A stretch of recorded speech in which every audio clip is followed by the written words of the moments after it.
Welcome to the sixth ever episode of the Music Nerds Record Club live stream. We're just a bunch of friends that get together. Some of us write about music, some of us DJ, some of us blog. We've got a combined community of radio and music fandom here. Dating back to the 1980s. Some of us are Gen X, some of us are millennials, and some of us are Gen Z. We're crossing all ways and paths, and we are, I heard the word is polyjamorous. We are a multi-genre community. We like all different kinds of musics. And I've had a lifetime hobby. My name is Andrew Smith, teacher on the radio, and I've had a lifetime of hobby. And with me is Amy Rock out of Nashville, Tennessee, Scott Greenberg out of Charlotte, North Carolina, Joe Guinness out of New City, New York State, up the river from New York City, and Gus Creeder right here in Cookeville with me. And we are, learning. We've admitted that we have heard albums for the first time on this live stream and in preparing for it. I hope everybody prepared for today. And I'm going to take the co-hosts off, and Gus Creeder is going to introduce our album of the week, our album of the month, and then we have a speaking order that we'll try to stick to. For the first hour, we're going to be discussing this wonderful classic album that is 52 years old. And then in the second half of the hour, we talk about things that we're listening to right now that is making us happy. So let's get Gus going here. Gus, take it away. Hey everybody. So I wrote a little something, so I'm gonna read what I wrote. In a time where all of his proud identifiers would pull away from his potential widespread attention, Labi Siffre of Hammersmith, London, went from a jazz nightclub performer as a very young man to beginning his career as a solo musician and a studio musician in 1970. Siffre is a Black, homosexual, socially and politically active jazz guitarist and vocalist who has spent his life and career exercising pride in each of those areas. That exemplified in this album, especially that we're talking about today, which to me is one of the most human records I have been lucky enough to find. And it's a part of the reason why I wanted to talk about it in Pride Month, the month of June. This album is Siffre's third studio album and my personal favorite from him, Crying, Laughing, Loving, Lying. I believe that from the simple a cappella opener Saved through every excellent jazz guitar lick throughout tracks like It Must Be Love, Hotel Room Song, or Love Oh Love Oh Love, or even a Canuck Chase, it's probably my favorite song on the record, to even the sweet encouraging closer, Come On Michael, is intentional and heartfelt in a way that feels solely Siffre.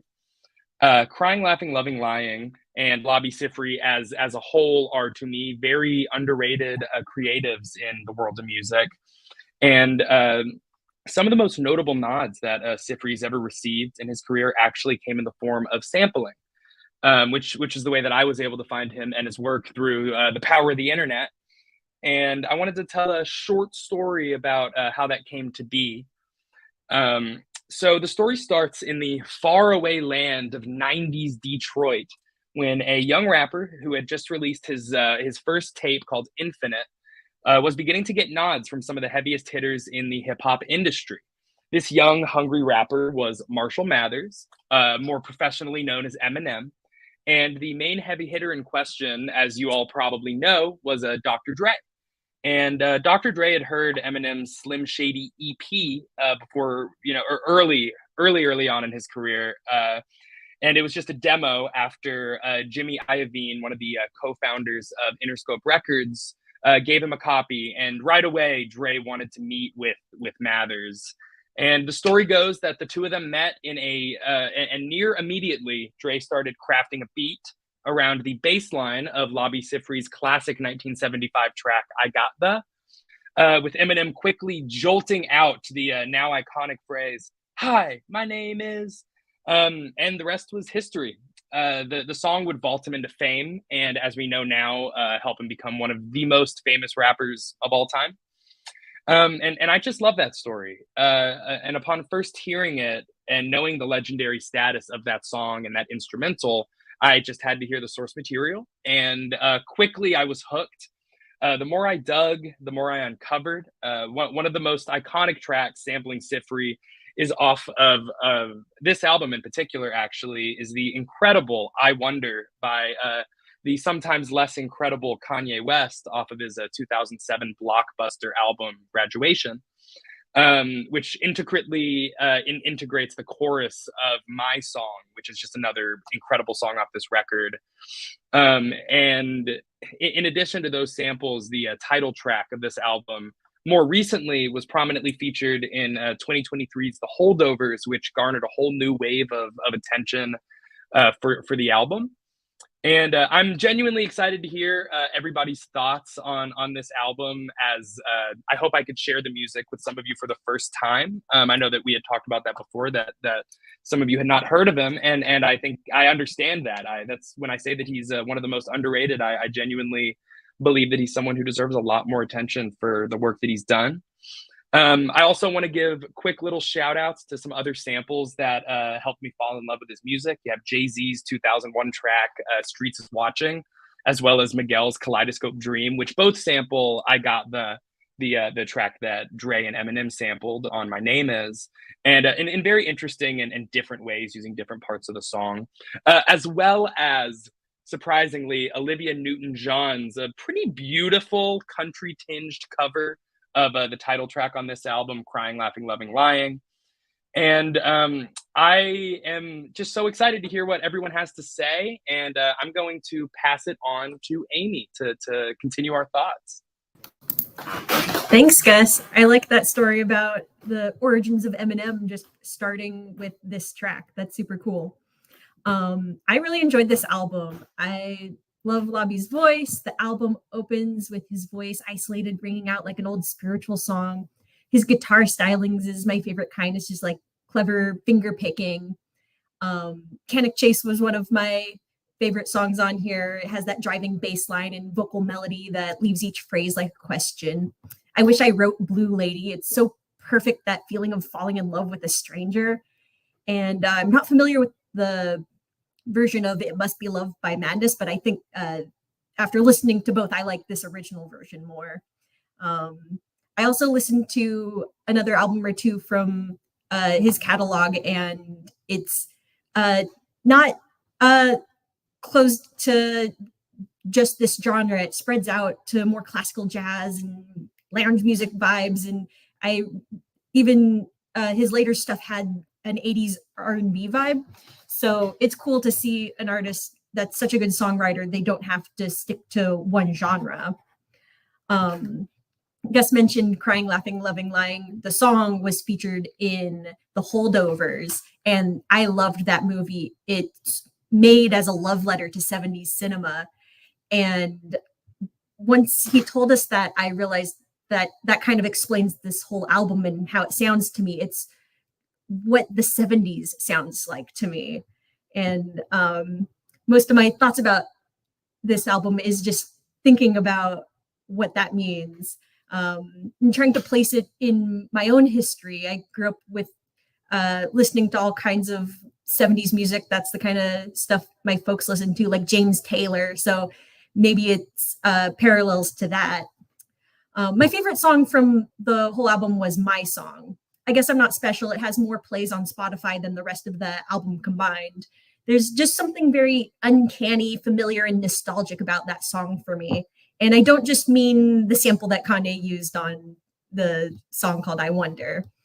I'm just really losing my mind because this song, My Song, evokes a very specific memory of watching a kids show with Big Bird walking away at the end of a Sesame Street special. And maybe it's, I don't know. The whole album gives me this uncanny nostalgia for the bits of my 90s childhood that's still woven into the culture of 70s media. It's the warm orange sepia tone of my parents' wedding photos. It's like sitting down to listen to vinyls on my parents' big stereo. It reminds me of Sesame Street. It evokes old kids' movies like Phantom Tollbooth that were recorded onto a VHS tape from television. What I'm saying is it feels like the warm and safe moments of childhood for me.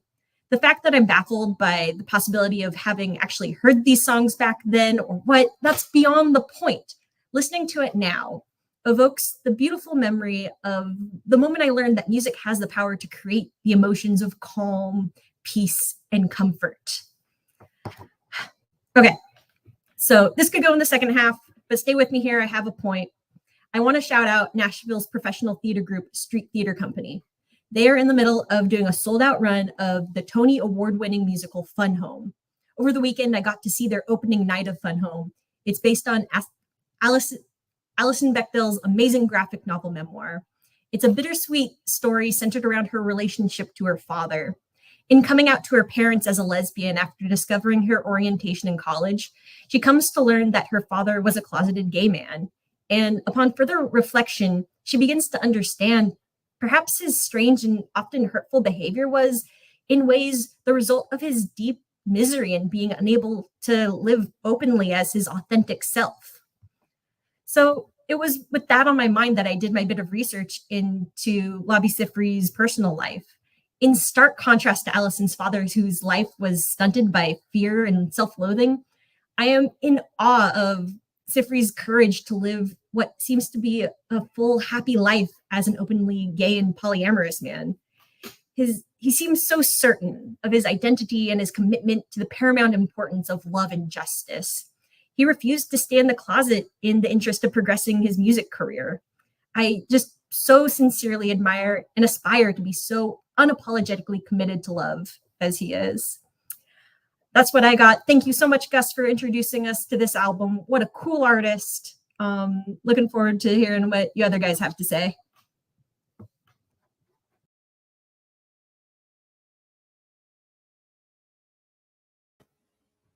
Joe, you're muted.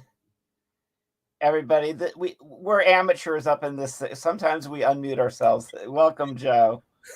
It's my signature move. Is unmuting after dispensing with the best material. This was my first experience with Labi Siffre, and I had a, the last time around we were listening to System of a Down, and I was out tearing the siding off my house and putting in a window, and I listened to it over and over, and it really connected with me. I listened to this pretty much straight away, and Saved really grabbed me, but after that I just sort of felt underwhelmed, but I kind of kept at it.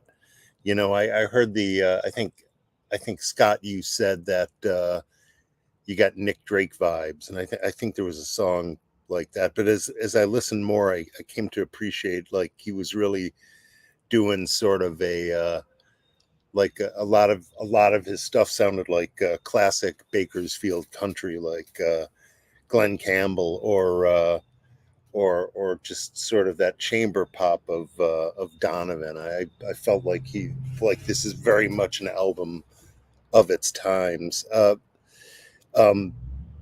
Which brings me to my favorite song, Blue Lady. I don't know if you have the same experience with a song that has lady in the title. I don't know. They pretty much stopped probably about 73, 74. There's any number of Leonard Cohen songs with lady in the title. And now it's kind of awkward because it meant something so much different in the context of the songs. I don't even think it's like a word that's just sort of slid away. So Blue Lady, which is maybe the most contemporary sounding song on this record, has a title that locks it into a time where lady was some sort of signifier that it's not now. So it's kind of I guess there's some cognitive dissonance going on with that song and the title. Probably my favorite one. The other song that really struck a chord with me was Hotel Room Song, which brings to mind another guy who came around in the late 60s, early 70s. It's Loudon Wainwright III. He has a great song about his experience in a hotel room. I think it's called Motel Blues, and his song involves picking up somebody way too young and trying to find some salvation in her, and it's just a really super creepy and sad song. And this is a guy in a similar situation who does something completely different, and I thought that was really cool just to run those up against each other. I thought it's a cool record, kind of all over the place,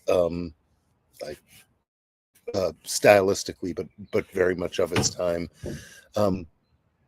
I don't know how often I'm going to come back to it, but I like being introduced to it.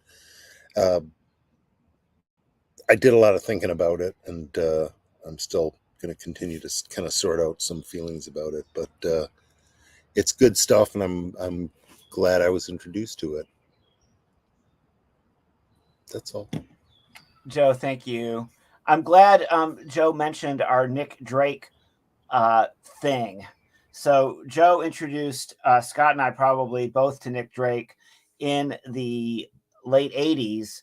And I started listening obsessively to Drake around that time. And I feel like Nick Drake has always been a part of my sonic universe. And when you become, familiar with an artist who has that haunting, folky resonance, for me today, an artist might be Sam Beam of Iron and Wine. I might include in that Ray LaMontagne, who has that seemingly timeless, haunting vibiness to their delivery and to their lyrics. But if you haven't entered into that sonic space and lived with it, and for me, the ultimate, I hope I'm not being too, off the limb here, but Amy mentioned growing up with James Taylor. For me, John Denver has that sort of sonic ambiance, and I just want to check out that the elder tier of this podcast community, live stream community. We're all about kindergarten, first grade when this album comes out, and our younger tier, we're not born yet. And I find it really just amazing that our youngest member dug this relic out for us of the vaults, even though it had been circulating in those samples with Eminem and elsewise. I did see that Siffre actually almost did not allow Eminem to use the sample, and actually doesn't really care for Eminem, and had issues with what he perceived perhaps some of Eminem's politics. And when I first heard Eminem, I thought Eminem was a poser. I thought he was nasty. I thought he was sexist. My students were all upset. This is already working here in Tennessee. So my young white students in Tennessee were obsessed with this white rapper from Detroit. And I'm like, no, I'm from Detroit. He does, but Eminem's really grown on me over the years, what I'm trying to say. And I've come to appreciate him. And when I found out about Rodriguez's albums were in the universe all along, but nobody heard about them until there was a film called Searching for Sugar Man that came out around the 20-teens. And ever since then, I've listened to Rodriguez obsessively and repeatedly, and he's become a part of my sonic universe. And he shares that kind of folky, haunting ambience that I would attribute to this record, as well as some of the other ones that I've mentioned. Amy, in her excellent remarks, mentioned, in passing, that he was out and polyamorous at a time when that wasn't necessarily a thing. He lived in a polycule with two white guys. All three were married to each other for over a dozen years, and they've passed away. He's still with us. He's still giving interviews. As a part of my preparation, I like to listen to the music that we're preparing for, but I want to have a greater sense of the cultural impact of these texts, these musical texts. And so I always go and try to find a podcast. That was really fun to do last month with System of a Down, because of the release of the memoir, Serge's memoir. And so there was a lot of buzz about Serge at that time. But I was able to find an interview with him and with our artist for this month, and he's just amazing, and growing up of African descent in London in the 70s and saying, yeah, people knew I was black, but did they know I was gay? And riding that first wave of gay lib after Stonewall, and being so outspoken about that. And really identifying themselves as a poet. I mean, this is something that I nerd out about, and I'm not asking anyone else in the crew to nerd out about this or suggesting that it's required that people nerd out about this. But there's some nerdiness around lyrics and poetry, but I love it when we encounter an artist and a lyricist who identifies both as a poet and as a lyricist. Something that he said in an interview, and this is in The Guardian, and does he pronounce his first name just as it sounds? I guess I should have looked that up. But Labi says in this interview from The Guardian from just a couple of years ago, I would say that I'm not very good at selling myself. I grew up believing that real men, whatever men are, don't boast. Nowadays, everybody boasts. People will actually come up to you and tell you that they're compassionate, but I don't look at it like I was held back or that I should have been a superstar. And so somebody who serves the art because they have to is something I identify with greatly. I'm glad I'm not attached to being famous, because if that were the case, I would be a failure. But I like being, I don't know, Cookville famous or YouTube famous to an extent with you all.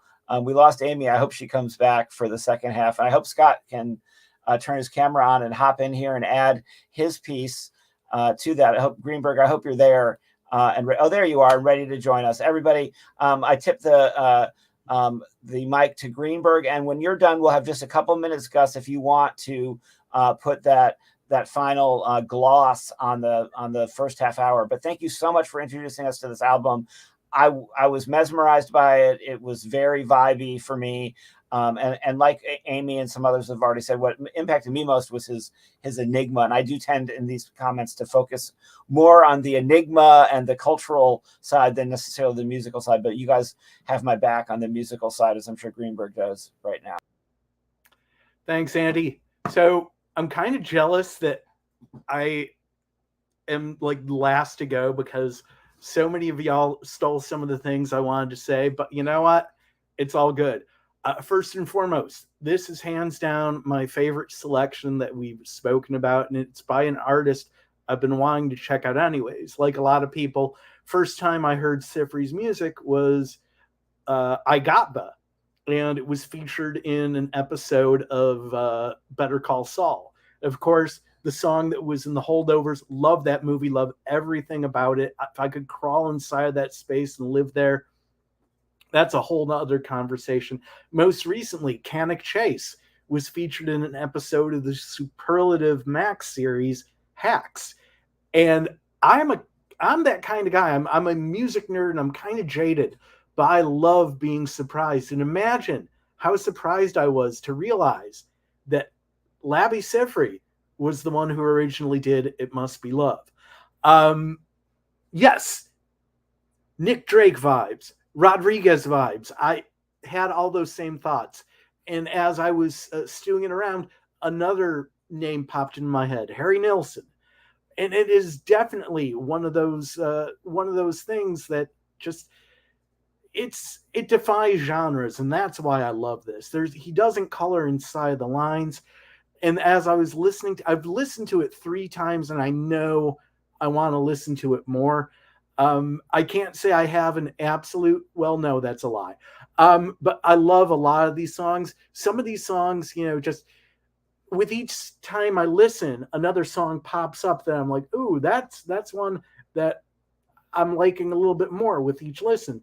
The thing that really stuck out to me is that this is an album that it really doesn't try to be anything. It just is. And that's why I love it. So I want to go ahead and throw in for the song that really connects with me, and it snuck up on me.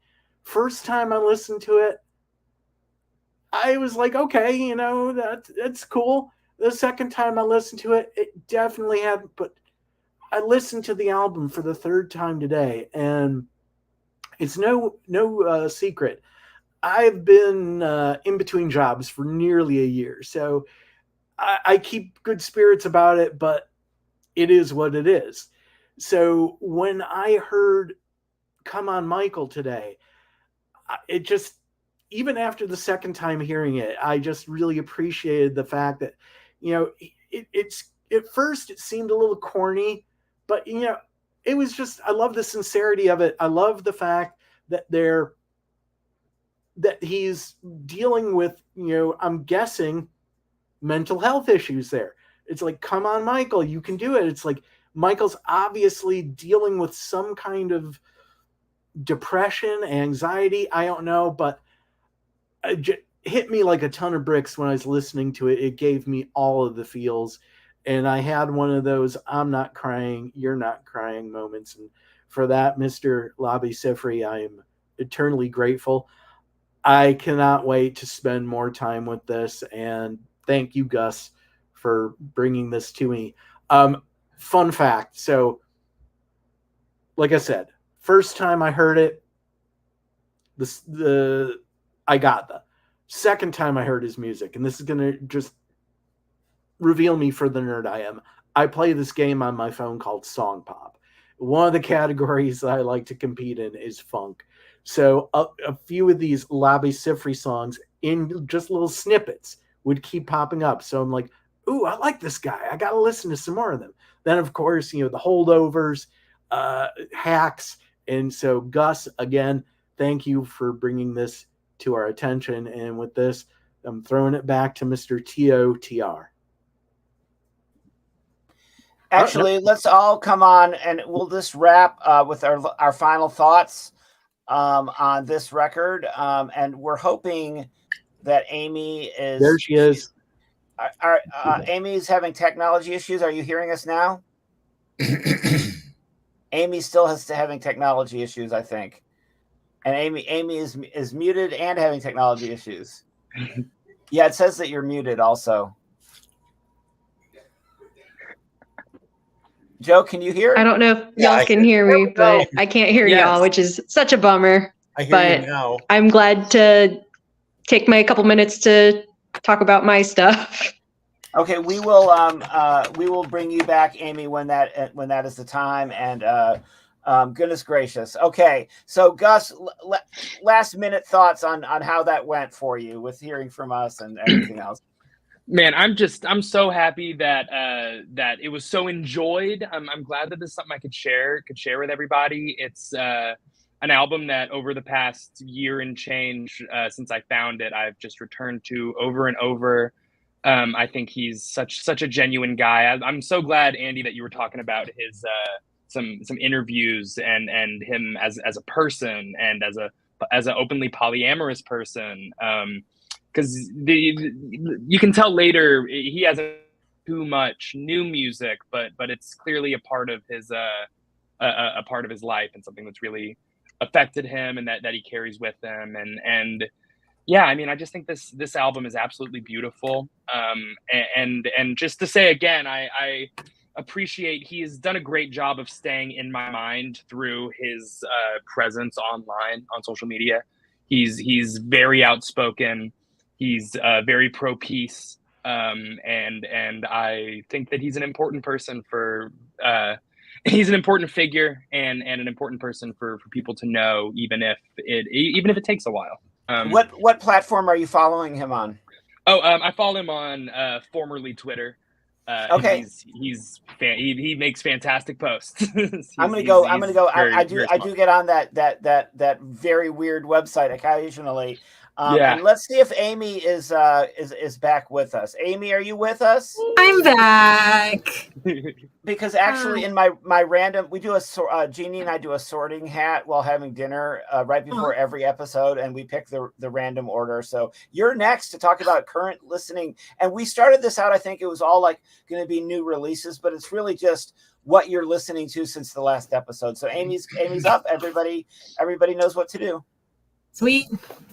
Yay. Well, I'm still on my System of a Down kick. I got Serge's autobiography, and I've been listening to that and getting to the chapters where he's talking about the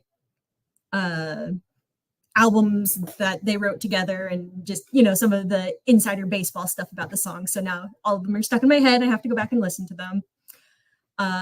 What else? A couple weeks ago, I got to hang out with my friends at the vinyl night at Tailgate.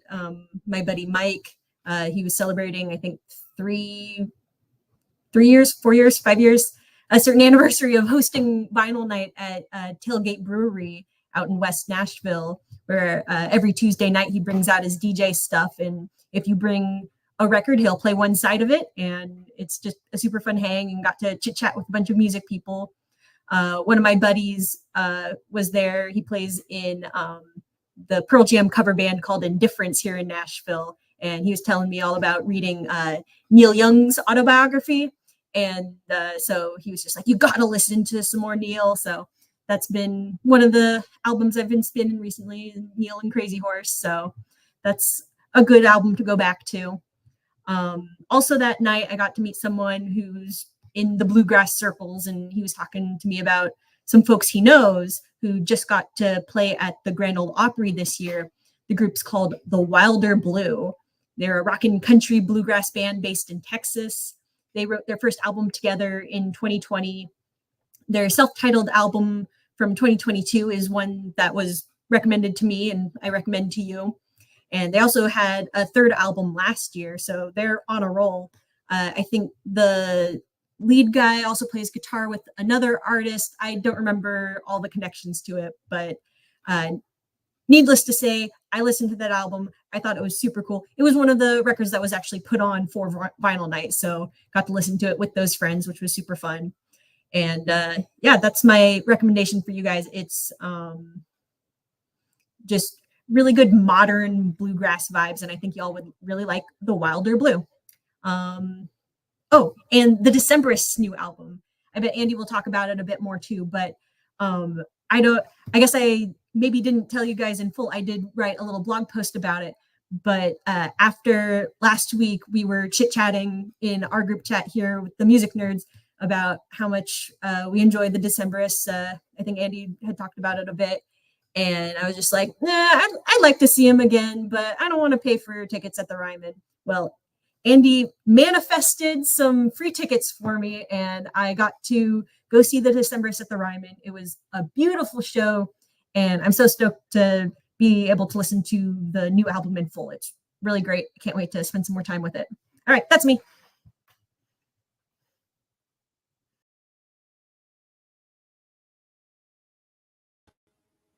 Once again, Joe, I want to encourage you to unmute your microphone. You know, I'm sitting here, and I'm like, I got my finger on the button, and then I just sort of drift off, and the finger's not on the button, and then there you are on my screen, and I'm silent.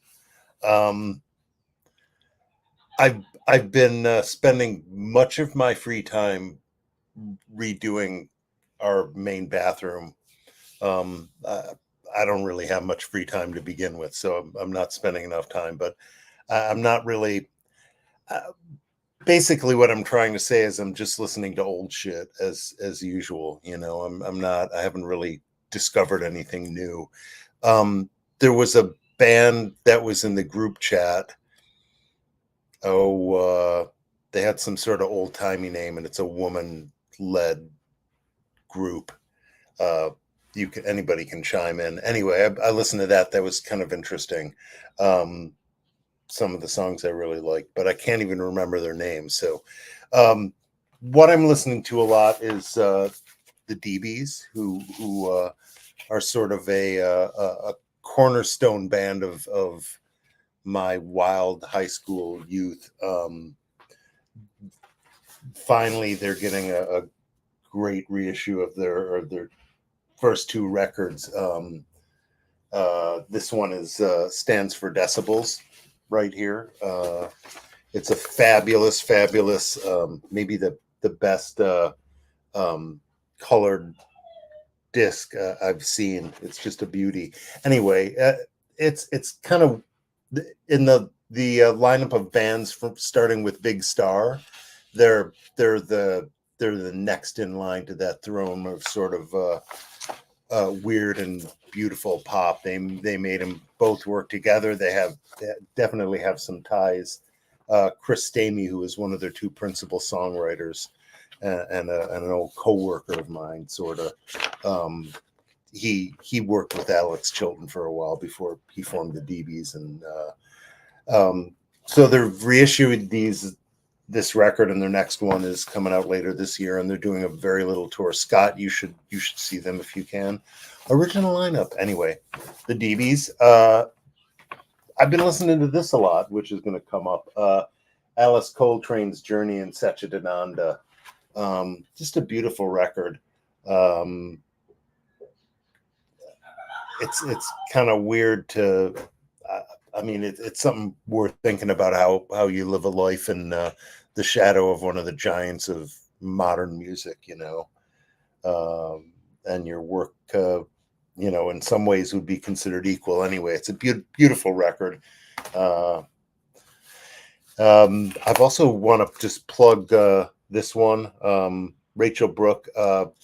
We all know the drummer on this one. That's Brian Farabee. She's a Michigan sort of a classic honky-tonk country singer. Hey there, lonely one, you're not the only one. It's tears in your beers music, and it's a lot of fun. She's got a great voice, and our friend Brian plays on it. So if you want to get that single, they can be signed. Anyway, that's what I got.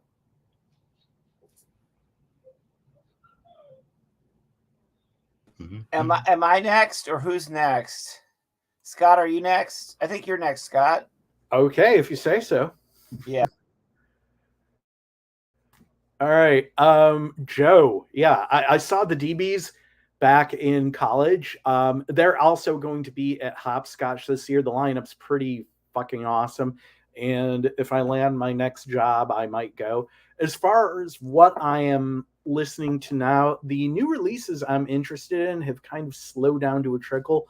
One that I was really excited about, Below the Waist, and that's WASTE from Goat Girl. Their last album, On All Fours, was my favorite album of 2021.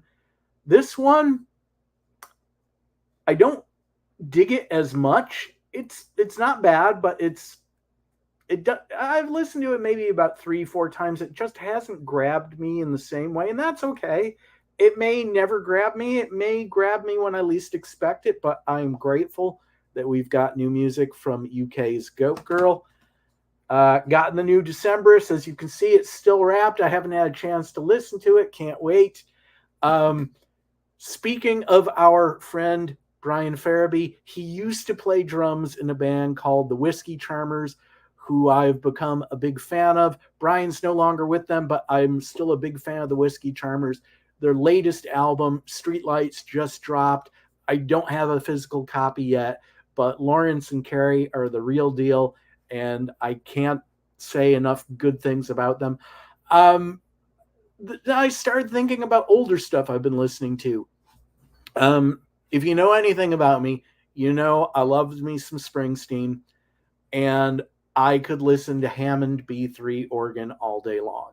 When I'm in a record store and nothing's jumping out at me, my first thought is, do they got any Jimmy Smith? Well, it was, I think, last Saturday, and Saturday is the kind of night where if I'm not doing anything, it's fun to break out the vinyl, and I felt like I needed to indulge in the instrumental side of the Beastie Boys, the In Sound from Way Out.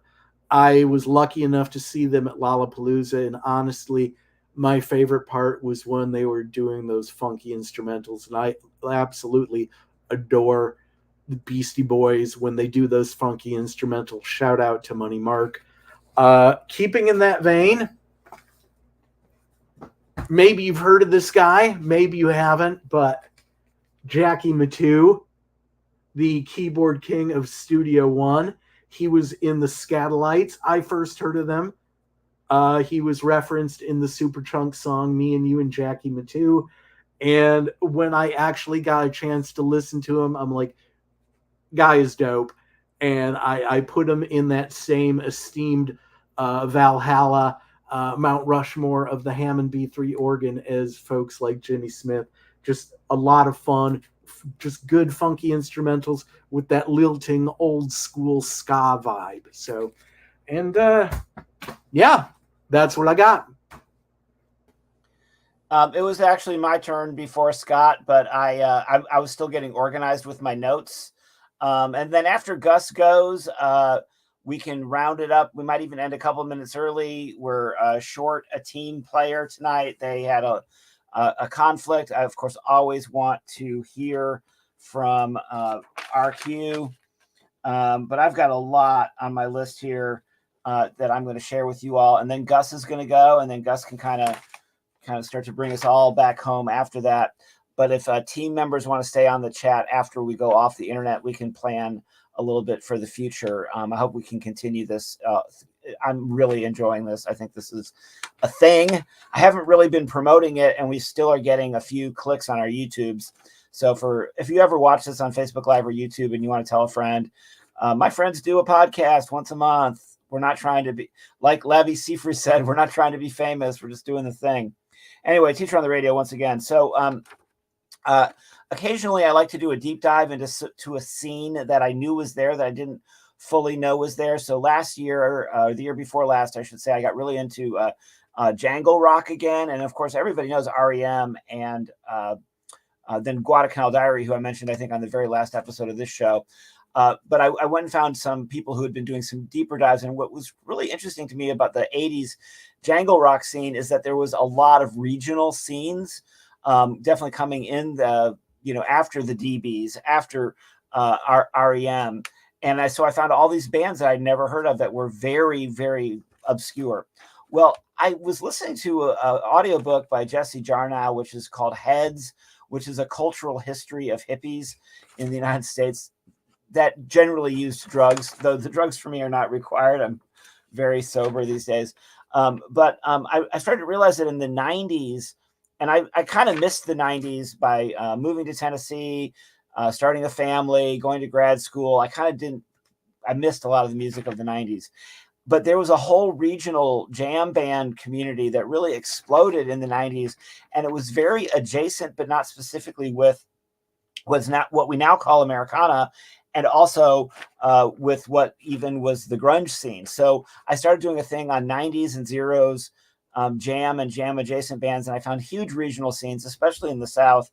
And this band, I actually heard about it in an Americana discussion group, but they kind of reminded me a little bit of Counting Crows.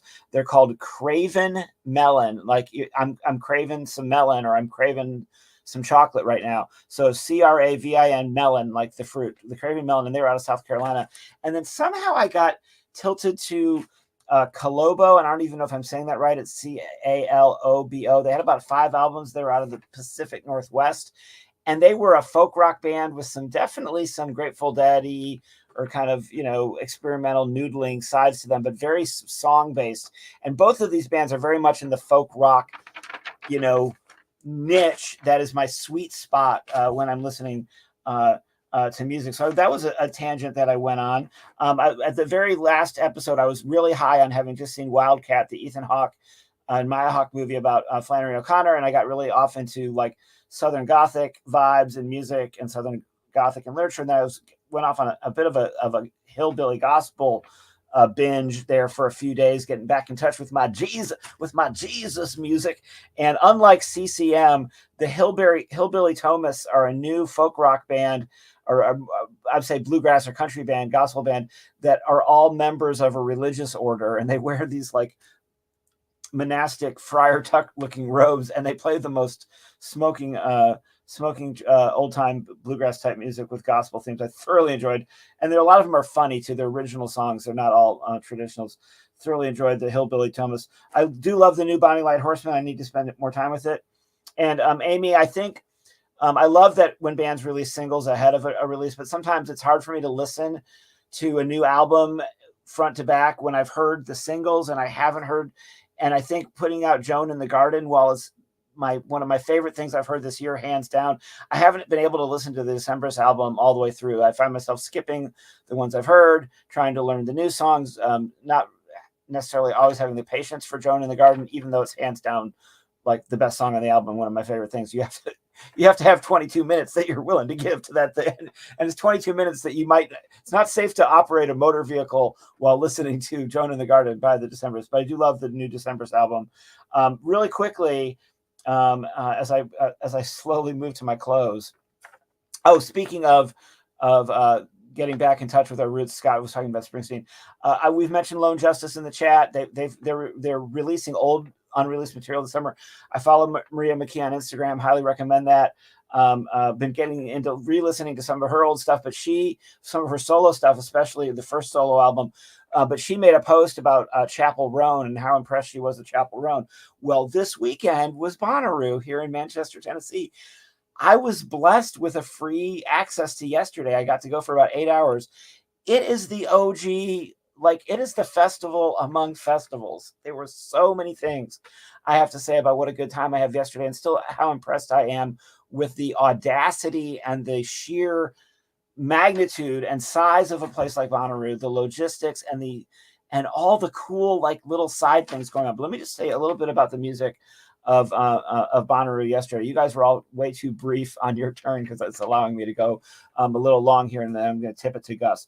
But I missed Chapel Roan, but I heard the buzz that it was the biggest crowd of the day. They had moved her from a tent to the Witch stage, but they couldn't even fit her crowd in the Witch stage field. She belonged on the What stage with Megan Thee Stallion and some of the other big names that were on the What stage.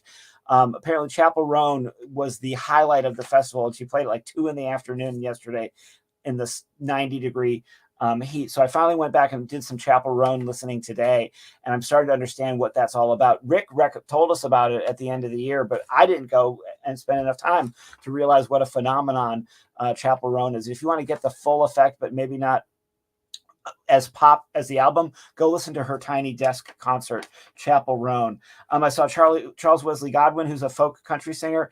He sounds a little bit like Gordon Lightfoot, and he's really inspired by John Denver because he's from West Virginia. He's got a 7-piece band, and it's rock and country and pop, and it's all and folk. It's all just up front. And he's incredibly charismatic. I got to see him, and that time the field was not packed. They were opening up the VIP pit. I had amazing place to stand for Charles Wesley Godwin. I saw Jason Isbell. That's what got me there. And Jason put on a great set, but I had to say I was wanting deep cuts. And at a festival set, a lot of your bands are not going to play deep cuts. They're going to play like a standard template set. So I was a little bit disappointed in the song choice. But Jason Isbell and the 400 Unit, one of the best live bands in rock. Between those, I saw Goth Babe. Goth Babe was giving off vibes of early aughts MGMT and Passion Pit, psychedelic pop rock. Oh my gosh, I can't recommend Goth Babe enough. And then just as a final one, maybe Amy will relate to this, maybe somebody will relate to this. Right as Jason was over and I knew I had to go home, I wasn't going to go to the big field for Fred again. I knew I had to walk back to the car. I ended up taking a pedicab. It was my first ever pedicab ride, and it was awesome. Tipped the guy and everything. But I saw the last song of Taking Back Sunday. I believe they're an early Zeros kind of emo punk band in a little tent. There was a very small crowd, just a couple hundred people, but they were going bonkers. The crowd was going so bonkers. It was so much love. They were moshing, they were hugging, they were jumping up and down. They had their phones out to film. It was just unbelievably contagious energy. And that was just that Bonnaroovian spirit of radiating positivity. I was able to just get a full bleed of that. And for full disclosure, I went as a guest of the Sober Roo community, a 12-step group that provides support for people who choose to do their festival without drugs and alcohol. We don't tell other people how to do their festival, but those is a very generous community. And I was by their blessing, I was able to attend yesterday. Sorry I talked so long, Gus. That is no problem at all. I wanted to hear everything you had to say. So it was sort of a slow music month for me, and there's a reason for that. And the reason is named Charlie XCX. She dropped her new album, Brat.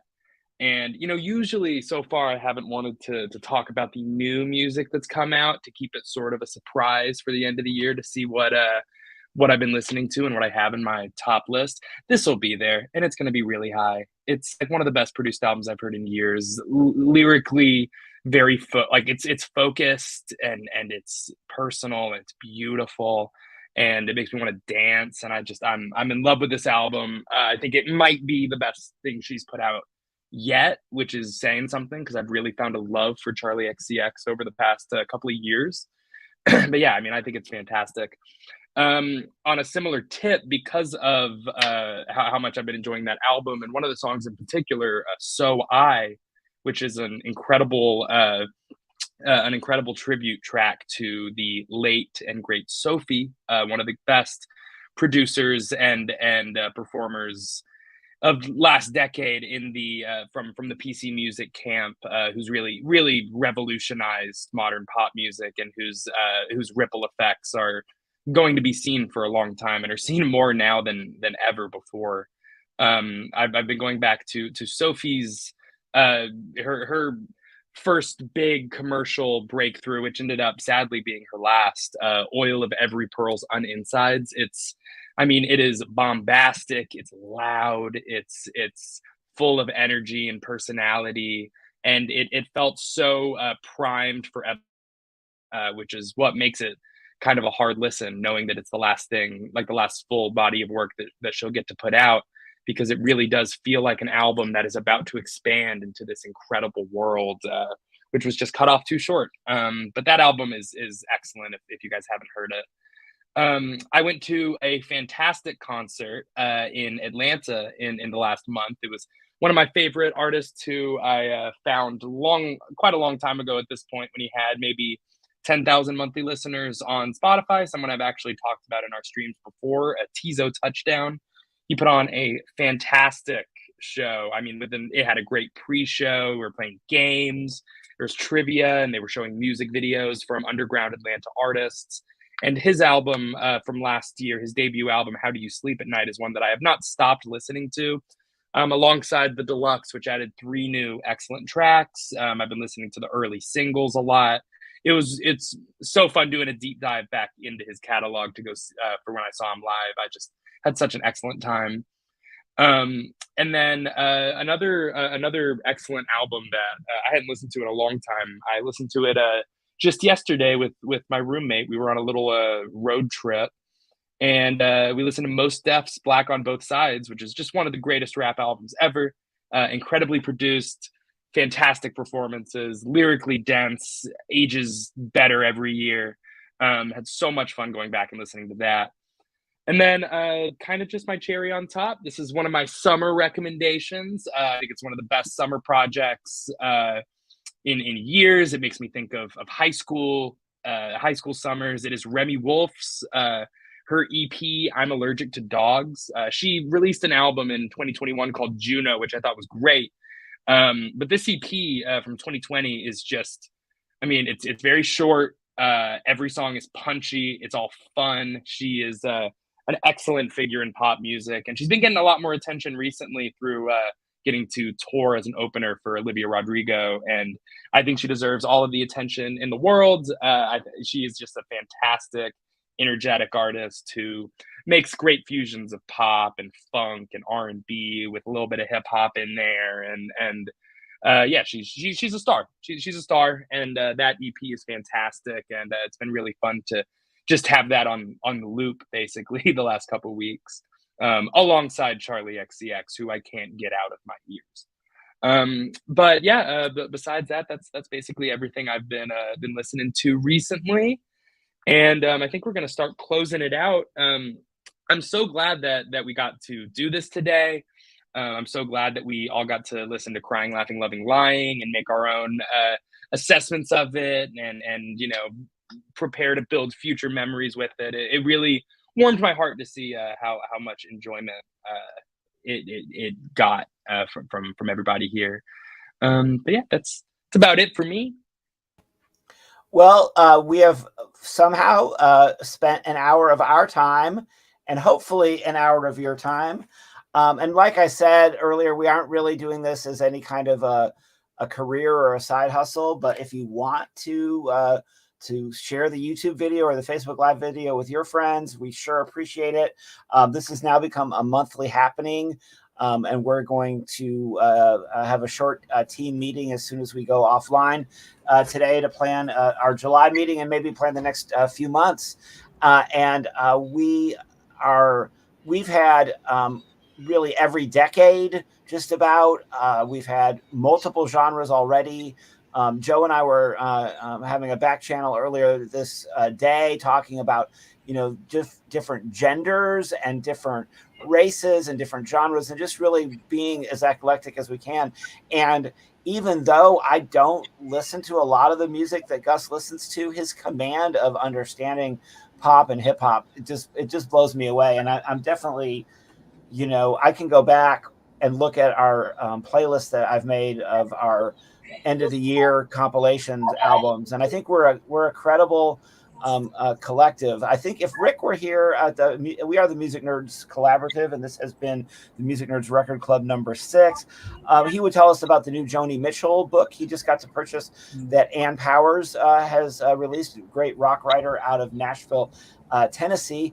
And apparently I only knew about 10 Joni Mitchell songs or so, maybe 15. I thought I knew what there was to know about Joni Mitchell, but whoa, there's a lot of Joni Mitchell that I don't know about. And I've just started listening to the audiobook. I'm only partly into it, as I can't seem to listen to one book or album all the way through. I'm always switching it out. So anyway, we lost our friend. Hopefully she comes back. She's been having technical difficulties. Any other closing thoughts, guys?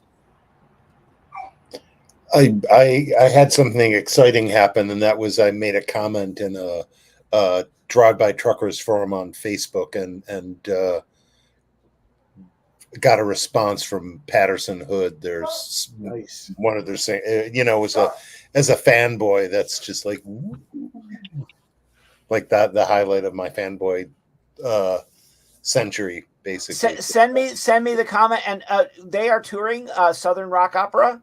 They're touring it, and it's interesting. So that they're playing the record in its entirety, but they're interspersing it with other songs throughout their history to kind of recontextualize things or find adjacencies, which is pretty awesome. Because the idea of a band playing an album from start to finish for me is kind of a crashing bore, potentially a bore.